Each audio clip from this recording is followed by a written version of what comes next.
Hello, lordly tubers, and welcome back to Let's Play Fire Emblem 8, The Sacred Stones, with me, BlueAnkylo. So, let's start a new chapter. Chapter 2, that is. I was, like I said in the last couple episodes, well, maybe last one, I was talking a little bit about how I was going to have a side campaign where I could practice. It probably won't work because there's going to be some diverging stats and character value because things are just not going to turn out. So, I've only gone a little bit ahead, but I've already noticed some of my characters, like say Erica, are not getting as good level ups. So I was thinking this plan might not work out long term. So I might end up having to do like 2 saves. So like after I finish a chapter with you guys, then I'll like play it through on the same save file, but not save the ending sort of thing. That way I'm actually seeing how hard the map is with our actual characters that we're going to use for Let's Play, because it'll definitely change if you're using different characters with different luck, different level ups, all that. But anyway, let's get going. Everyone say hello to the world map. Now we can move around on it. I think this was the first time you could move around on the world map in a Fire Emblem game. I think. Anyway, you don't have to go to your target destination, but there's not much else to do right now. So we came from Border Mulan, and somewhere in here is where Erica came from, where her father was killed, and also where Ephraim, her big bro, or twin brother, I guess, is hanging out doing guerrilla tactics. The evil bad guys came from like somewhere down here and invaded in somewhere in here. Now we're going this way to help out, I guess, so, it's cool. Yeah, so you can also see from on the screen, you can see like who's in the party.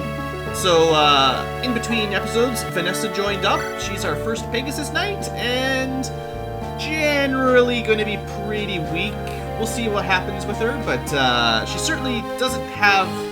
Well, she comes with a lot of speed, but traditionally your first Pegasus Knights are super, super fragile. So we'll see what happens with her. We also got Molder, who's looking a little moldy, but it's good to have a healer, so it's nice. That's something. So that's all for the first group.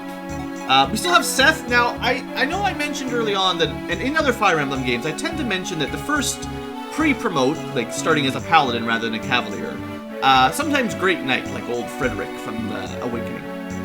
But usually, you don't want to use your pre-promotes because they steal experience. Sometimes they have good starting stats, sometimes they don't. But they usually have really bad growths, and therefore they're not a good long-term character. Now, apparently, I've been doing a little bit of looking up some numbers. Apparently, Seth is actually not that archetype. He actually has really good growths, and honestly, even if you compared Franz or one of the other Cavaliers, if we got them to level 20 and then promoted them, they'd be about the same as Seth, actually, or Seth would be about the same as that. Except his are very well balanced because he doesn't have any RNG factor. So for instance, Franz has 1 resistance. He could have 8 by the time he promotes, but he might also have 2.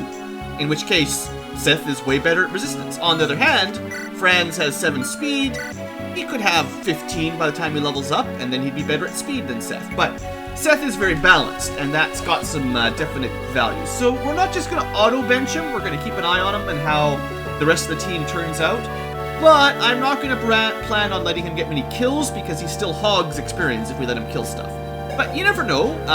He could be one of our main paladins. And just so you're aware, paladins in this game don't get axes. They did in 6 and maybe 7. 6 for sure, seeing as we just played that. So paladins got a bit of a nerf. I think some of their stat growths are a little bit lower. So there's that, but otherwise, we'll see. Anyway, let's continue on.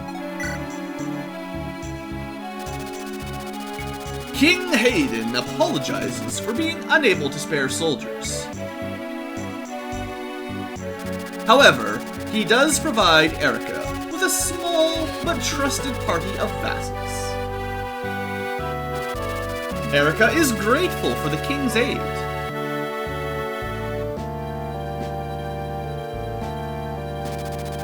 Chasing rumors of her brother, she sets out for Grado. The group's first stop is the remote village of Ide, which was, until very recently, a part of Renee, or Renaa, whatever I was calling it earlier. Here, Erica sees the devastation of Renaa with her own eyes. Maybe we'll go protect somebody. So I was wrong. Vanessa is a Pegasus Knight, non-archer. Sorry. Okay. Seth. Good old Seth.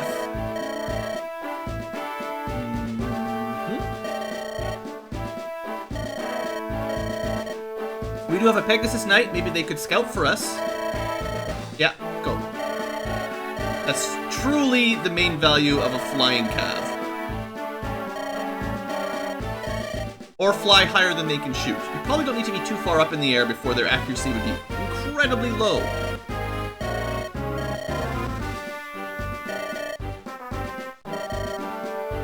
Quite. Oh, good. Inbred Axemen again!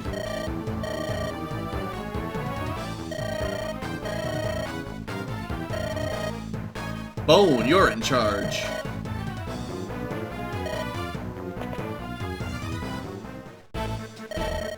Uh-oh.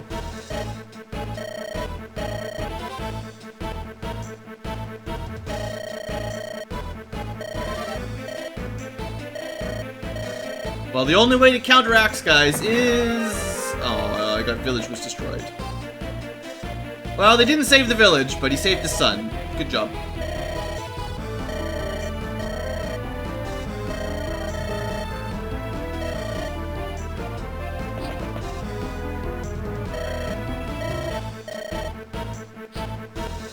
Oh, you could have rescued the kids!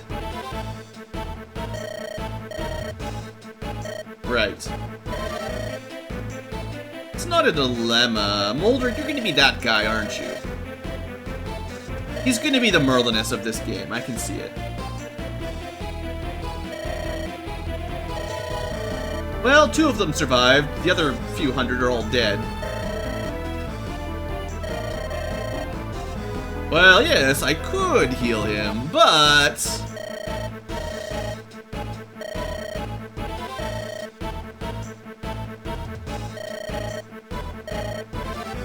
Alright, so if you're new to the Fire Emblem series, this is where you can start doing some pretty cool little trickaroonies. So unfortunately, well, for a reason, they put your calves out of range of anything because they're stuck behind the forest. So, you know, for one, Cav don't move through forest very quickly. For 2, Gilliam doesn't move much further. But what you can do here is, of course, fly over mountains. And there's this kid over here. He's nearly dead. Pretty sure if you don't rescue him in the first turn on hard, he just dies. So what you have to do, of course, is fly your Pegasus Knight over, pick him up, noting that Vanessa's aid is way higher than his constitution. And now you have a dilemma. Where are you going to put Vanessa? Now, if you put her up here, your non-flying units can't stand in mountains. If you put her here, can't stand in mountains. They could stand in forests, but remember, forests slow people down. So we're going to put her over here besides some plains. That way, well, unfortunately, only Mulder can make it. But he's got a surprisingly high constitution, actually. So, what you can do is take him and drop him. All done on turn 1. Now, you don't need to be that specific with Vanessa to rescue the kid and drop him on 1 turn. But it does let you also... I thought I had a way of talking to him on the first turn. Oh well. It's no big deal. Anyway, point is, we got him over there. Okay, I didn't quite succeed on my magic carpet ride, but I got most of the stuff done I wanted to do. I wanted to talk to him with Erica right away, but instead we'll go look at the village, why not?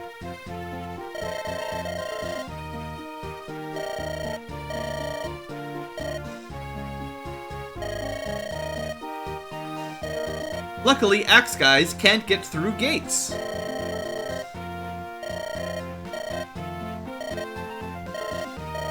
Arena, a mercenary. So you get some custom dialogue depending on who you send into the villages. Some of your just random characters will get a normal conversation. But Erica is, well, hiding her true identity. And this lady has a custom-looking sprite, so perhaps we'll run into her again later. Oh!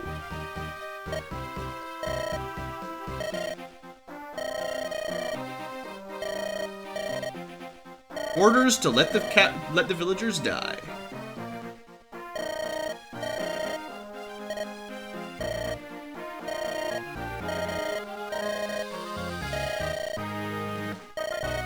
So, you know, in Fire Emblem fashion, maybe not all the evil invading army generals are evil. Maybe. So we get a red gem for our trouble, and unlike the last Fire Emblem, where it was kind of difficult to tell whether or not a village was closed, because it was just a little door, it was kind of hard to see, in this one there's a nice solid gate for the wall that makes it easy to tell. I'm sure I was able to recruit him on the first time, last time I did this. I don't know what I did differently. What did I do? Could someone else have taken him and dropped him? Because Vanessa had to pick him up. This was the best spot for her. Someone else would have had to stand beside him, drop him. And then Erica would have had to be able to get to, like, this tile or this tile. Oh well. It doesn't matter too much. Anyway, let's talk to Ross. Okay, the recruiting music's better again. In Fire Emblem 6, the recruitment music was kind of weak. We're not quite riding together yet, but this is on the right track.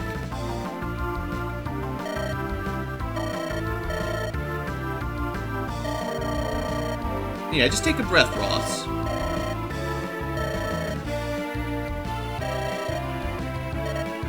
But he wants to fight!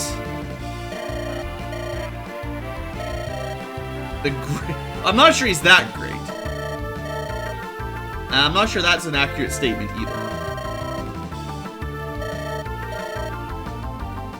Alright, so welcome everyone, Ross, to the team. Now, Ross, you may notice, has pathetic stats. He's also a new class that we've never seen before. So, this is one of the fun things for Sacred Stones, and one of the reasons why I like this game so much. There's going to be 3 of these guys that start, well, if we consider the normal starting class as a tier 1 unit, and then Seth a tier 2 unit, he starts at tier 0. So essentially he's pre-fighter. A fighter would be like this class. So Garcia is definitely online with all of our characters at around level 4 for a tier 1 unit. But Ross will get up to level 10 in his special early class, and then he'll have the potential to turn into a fighter like Garcia, or something else.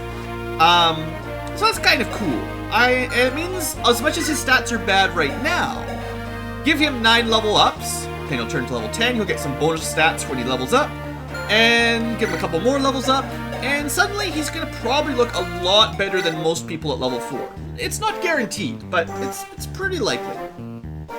So depending on his luck, he could be our superior axe fighter for this game. But he's going to need a lot of skill and speed, so he's going to have to stat those up a bit. Generally, these sort of unpromoted units, or starter class trainees, or whatever you want to call them, they tend to have great luck, which is definitely good, but he'll need other stats as well. Also, he can only move 4 squares. That's of note as well. Same as Jillian. Okay, so anyway, now that we've rescued the kid, let's have a rescue of the dad. Should be a little bit easier this time. Now remember, he can only move 4 squares, so 1, 2, 3, 1, 2, 4. He can get to there. I could put his dad in that time, just for optimum placement here. Unfortunately, yeah, that's fine. Okay. Oh, yeah, okay, so unfortunately, his dad's kind of heavy. I forgot to look at his exact stats for Garcia.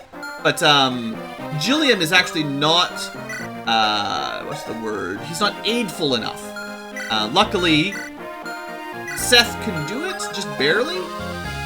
And, Franz has even more aid than Seth, so that would cover it as well. I'd like to visit that village, so let's go like this to save a turn. Optimization. And then we're going to start looking at some sword, or some axe guys pretty quick here. move down a little bit. Did I leave him with a sword? I should have equipped him with a sword first to lure... Well, I didn't move close enough. We could have lured this guy up. Also, if he has a flashing green, that means they'll drop it. I think this was in Fire Emblem 7, but not 6. Alright, so now that he's out, you want to talk to him with the kids so that we can get control. And, of course, the fighter music, we'll call it.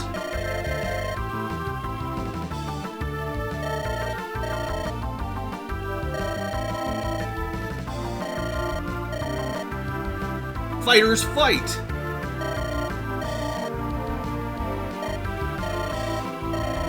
Alright. Good job, you two. So, yeah, I mean, Ross could join your force right now with no trouble. Ross would take a little bit of care and attention. The good news is he has a really unique weapon. It doesn't really do much damage, but it's got a really good accuracy for an axe, and it's range 1-2, right? So, unlike, say, the hand axe, which is kind of a heavy, long-range axe weapon that has relatively low accuracy, even with Ross's inferior stats, he's got almost 100% hit rate. So if he's fighting against, well, if there was any lance guys, he would be pretty good against them. But yeah, we're going to try to feed him a few kills to get him some level ups. Now, everyone else doesn't need any healing. That depends on the luck for how Garcia's fight goes. Let's start moving down. And Seth, you're going to go visit a village. Now, I believe in this game, unlike 6 and 7, regardless of Merlinus' situation, and this is what happens in future Fire Emblem games, generally, as long as your lord's alive, you can use the supply convoy, but you just have to be adjacent to your lord, and then we can trade and supply items, well, supply items in and out of the 100 convoy system, which is better than using Merlinus, in my opinion. I believe they mentioned they picked up a wagon.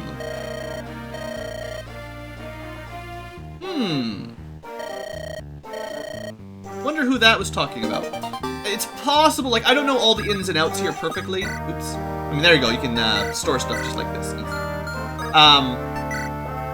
It's possible we would have gotten a more unique dialogue depending on sending maybe Erica or some of the other more plot-centered characters for this map into that village, but, you know, I don't know all those sorts of details. So, now, just for spoiler alerts, I'm not actually planning on keeping Garcia. I mean, he might be fine. I would prefer to keep Ross on the main team, if I can. Now, we're still pretty early for picking and choosing who's going to be your main guys, your main party, but, you know, I'd rather try to save kills for the kid right now. Alright, so they got some reinforcements over here. The good news is they can't move across mountains very quickly. The bad news is that if we try to fight them while they're on peak tiles, they're really, really hard to hit. So it's much better to let them at least get into the forest, if not the plains, and then fight them, you know, fight them in the plains. So if we do this right, we might be able to have Ross kill this guy. It depends a little bit on some luck. These guys have 5 movement, right? So it's going to be 1, 2, 3, 4, 5, because it costs extra to move through forts. So, also, like, Vanessa's level 1, we'd like to use her. She's unfortunately not very good on this map, because everybody has an axe, and she only has a slim lance, which does pretty low damage, so she's not great. Now, we could use her to go probably wipe out the archer pretty quickly, as long as she can kill him in 1 turn, which, actually, I don't even know if that's going to happen. So let's go maybe with Franz. We need to go shopping as well later on. So he can do, like, 10 damage, pretty much guaranteed. It's not really enough. Erica's too far away to really help out with the swords. Well, this tile is safe. So maybe we'll have, she'll take some damage, but we could heal her. If she hits twice, that's 10 damage. And then 10 from Franz would be enough that I think Ross could finish him. So let's give this a try. Yeah, that's kind of what I was figuring. Not a great start for Vanessa's life journey. it's not a good map for her to start on. 10 damage, I don't think... Just wanna... Oh, I can't get him close enough. I mean, we could try throwing a hand axe. 12 damage. I'd like to do, like, 8. How about Jillian? 12 damage is not what I wanted either. We're probably not gonna get a kill here properly. Well, we're probably not gonna let Ross get a kill. Unless that does enough damage. If it hits, that's the best, the lowest HP we can leave this guy at, basically, is probably 6. Because, Vanessa missed one of her attacks. Let's see. Hey, it's 6 damage!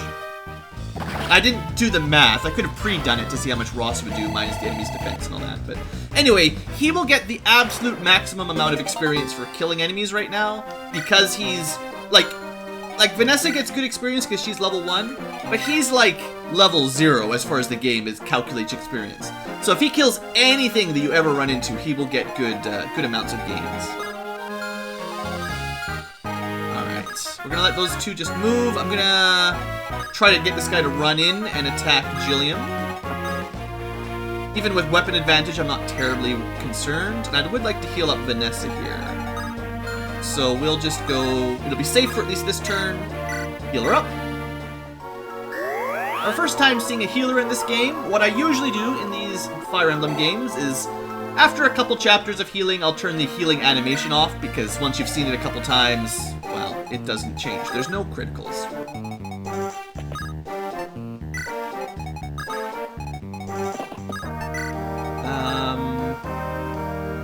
We're gonna Jillian lure that guy out. I would like to save this village, so we need to get there before too long. And of course, there is a boss down here, so don't forget about him. I think he moves towards the village. Looks like that's the idea. Alright, that's fine. You know, 7 damage. As long as he's not getting doubled, that's not going to be such a problem. Now, we have a potential to get someone into this fortress. I could also use Vanessa to just liberate this village right now. Liberation! Unfortunately, these guys are still in the mountains, so it might be worth putting someone like in this tile to try to lure them to attack him. That would be pretty good, actually. So maybe I'll just leave Erica there. She should be pretty safe in the forest and with weapon advantage from some lowly brigands. Franz maybe could do it. Okay, that's gonna be the plan for Erica. And then, let's see. The archer's gonna be able to get to us. We're actually safe in this fort and that forest. So again, if possible, I would like Ross to get the kill here. He can only do 5 damage to this one if he manages to hit. So we need to bring him down by about 8. Let's see if Franz could pull that off. That's about right. Perfect. Well, he got hit, so it wasn't perfectly perfect, but it's close enough. Alright, and then that way... Let's see, where do I put Ross to do this safely? See, the archer, if I put someone in the forest, he would be safe here, but I have to make sure someone can get to that tile. Or, we find out if we can kill the archer. That's a negatory, so that would be very bad for Vanessa long term. Alright, okay, we could put Garcia in one forest tile and Jillian in the other. That would protect... Okay, yeah, that'll work. And this is all assuming we don't miss here. Usually, once you're above 80% in Fire Emblems, at least recent Fire Emblems, you have a pretty good chance to get it. Like, there's kind of a 2-dice system. 1 is speed. Speed's good. But yeah, there's sort of a double dice rolling thingamajigger. It's hard to explain. But In practice, it'll be higher than 80% if it says 80%.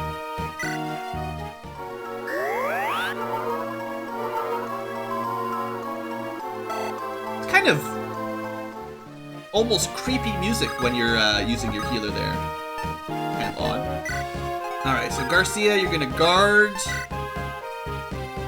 You'll use a hand axe. If they attack you, you can get a counter, and they'll probably shoot Franz, is my guess. And these guys can't hit anybody. These ones could try to go through here, which would be bad. So we'll send Vanessa down to make sure that we get whatever item is in here. Just in case the boss heads this way. Bandits?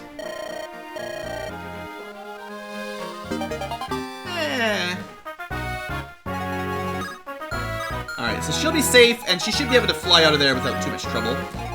Then it's just a matter of, oh, you can actually, okay, so we'll have to block that intake out. So I'm going to put Seth right here. That way, if they attack him, they'll have to stand in the plains, which will make it easier to kill them next turn. You could put them up here, but then they could attack from the forest. And I don't care, I mean, I'm pretty sure 2 attacks on Erica will be fine. There's going to be a low % chance that both of them hit her, but it's not going to be much. And I think even then, that would have done 7 damage. Also, apparently she's really, really strong right now, so, I was hoping she wouldn't kill these guys, but maybe I should have tried to buy her an iron sword, actually. Yeah, she is incredibly powerful for this point in the game. I'm not complaining.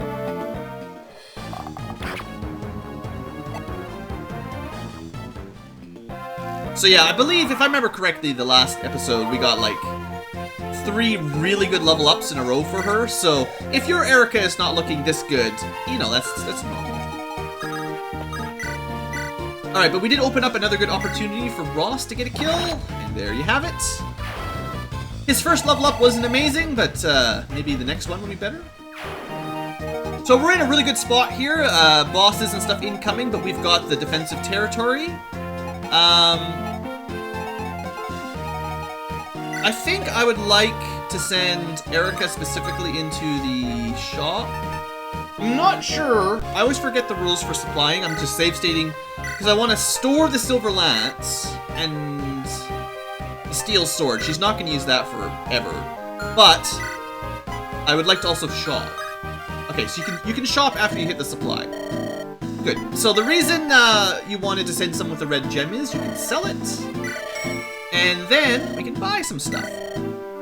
So I'm going to buy her an iron sword and a slim sword. The slim sword is not a great weapon generally. It's sort of designed for fighters, sword fighters that have really low constitution, and iron swords are already a weight of 5, which is pretty low. So if you had someone who had a constitution of like 3 or 4, they would, or 2, 3 or 4, they would get an advantage with a slim sword. But that doesn't happen for actual melee fighters very often. Only mages tend to have it that low. Otherwise, then all you're getting is -2 might for damage and a little bit of crit hit rate. But anyway, it's the same thing with slim lances, but at least some units do have, lance units have less than 8 constitution.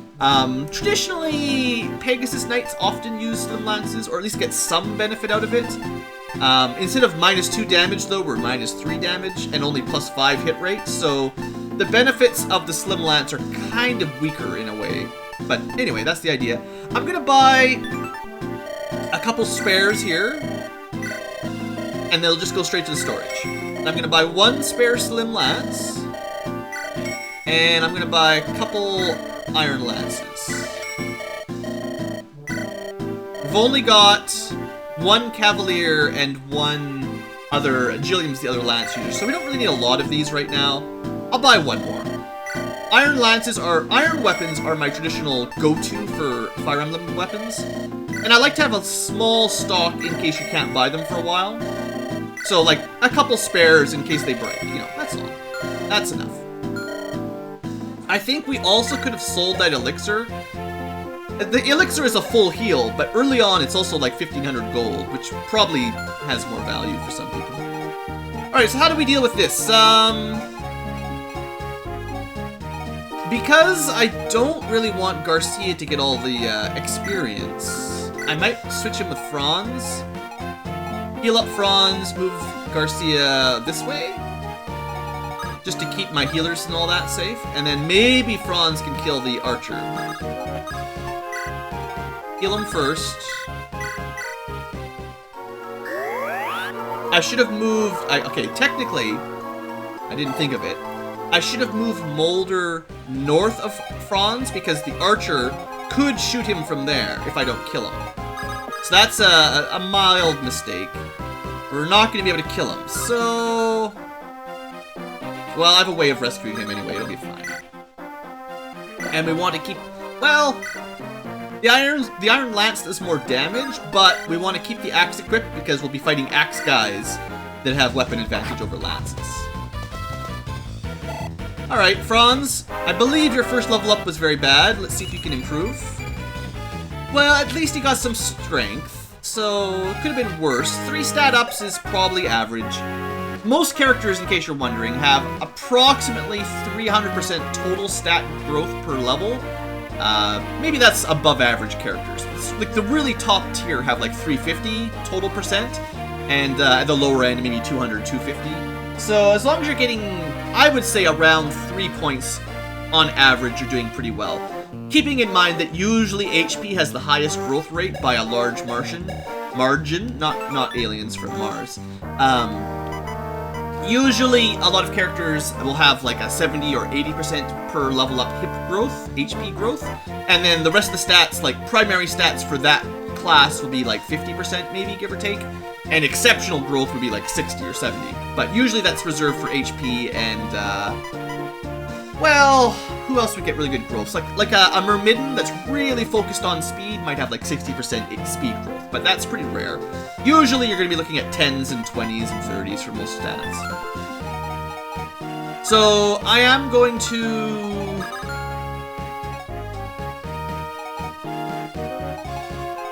Yeah, I'm just going to rescue Molder.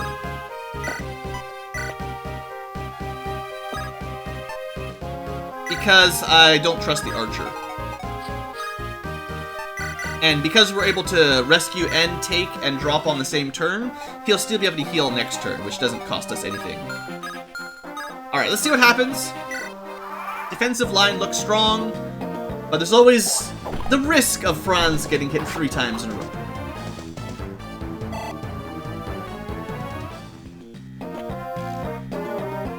Ah, the boss! Who is Jillian? Who is that man behind the iron helmet? Well, Jillian probably doesn't have much to worry about. Especially given that he will also regenerate in there.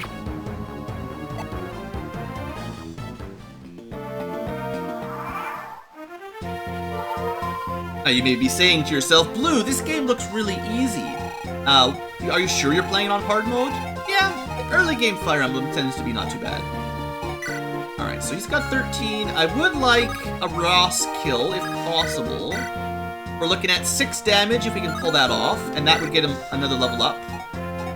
Wouldn't mind Vanessa getting a kill as well, because she has not yet. She should be able to kill the archer. If she fails to kill the archer, someone will have to do it, because the archer will be able to kill her in 1 hit. Pretty much for sure. So yeah, you can see like a level 1 normal class gets like 30 experience for that kill. Ross has been getting almost double that at his pre-promote. That's why I like killing with him, is he gets the most XP out of the kills. Alright, so... how much damage will the Franz Enator do? That's enough to bring him into Ross's range. That'd be pretty good. Kind of like to kill the boss with Erica, maybe. See if she gets another superb level up. Now, the only one that I might not let Ross kill would be the boss, because he'll probably get 100 experience from that and a guaranteed level up, but most other people would get a lot of experience as well. Like, he kind of... he's getting lots of speed, at least. Needs some skill. But, probably anybody that kills the boss would get a level up. Probably. Now, we're also going to start doing stuff like this, just to max out Molder's experience a little bit. Healers tend to heal up, or level up very slowly, so you have to keep spamming this heal even when it's not necessary. And yeah, you burn through some heal staves, but they're pretty cheap. So now that we've got options, we can use a cheaper, renewable weapon that isn't quite as good, but should be good enough. I don't see how she can fail. Is there anyone else? I know she's already level 4, but now I'm not gonna drag this fight out any longer. Erica, you take care of the boss. If she had fought him first, we probably would have seen a little bit of custom dialogue, but you usually only get that the first time the boss is engaged. And see, she still got like 80 or 90 experience from that. Ross would have got 100, but it wouldn't have been much better. That's an okay level up for her. Like 4 stats, you know, can't argue about that. It just didn't have strength and defense, you know. The Great Garcia.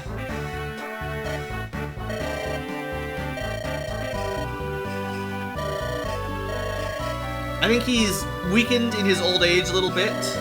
Level 4 fighter doesn't sound like a daring, fearless fighter to me.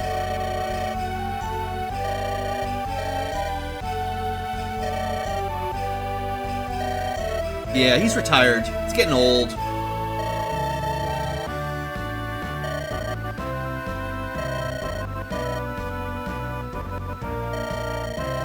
But there's a noble right here with a pretty face.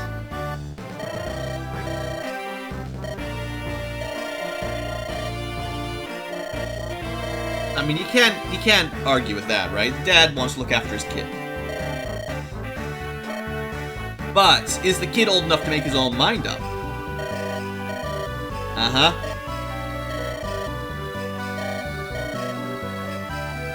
You're a journeyman fighter. You're not even a real fighter.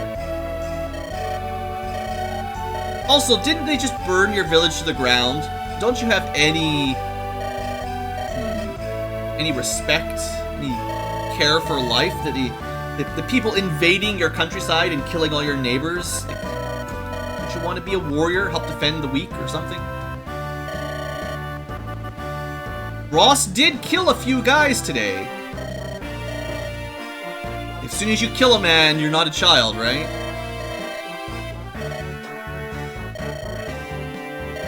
Oh.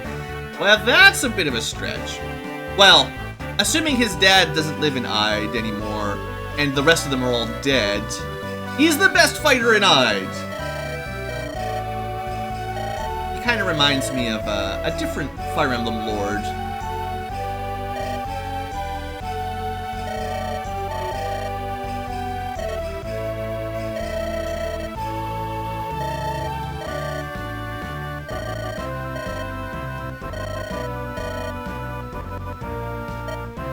Alright, we got more axe guys.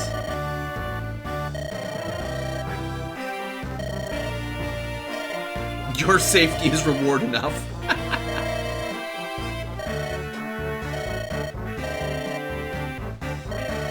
It's a good thing she has an army protecting her so no one will steal her bracelet. Bazbaz bandits.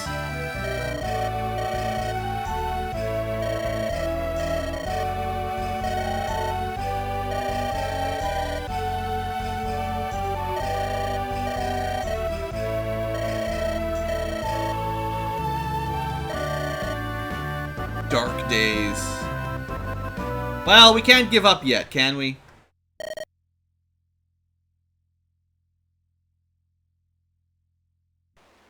Three years ago.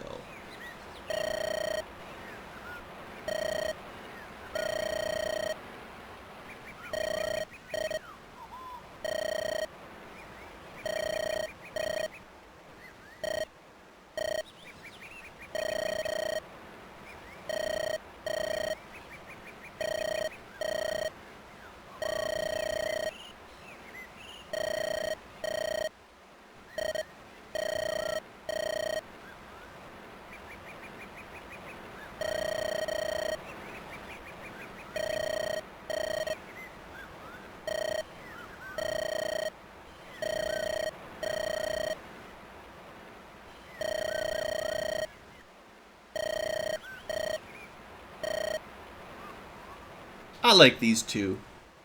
The twin lords of sacred stones are pretty awesome. Oh, this guy looks like a scoundrel.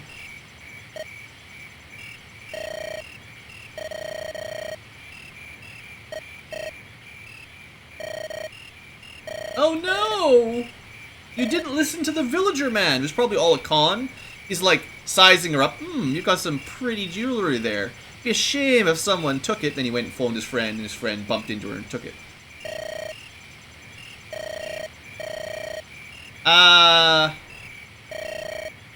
It might be slightly more important than just sentimentality, though. I have a feeling Seth knows a little bit more about it than she does. You're not getting that stolen today. Alright, so, have you guessed what the bracelet is all about? Find out not next episode, but eventually, with me, BlueAnkylo. Thanks for watching, folks. I'll see you there.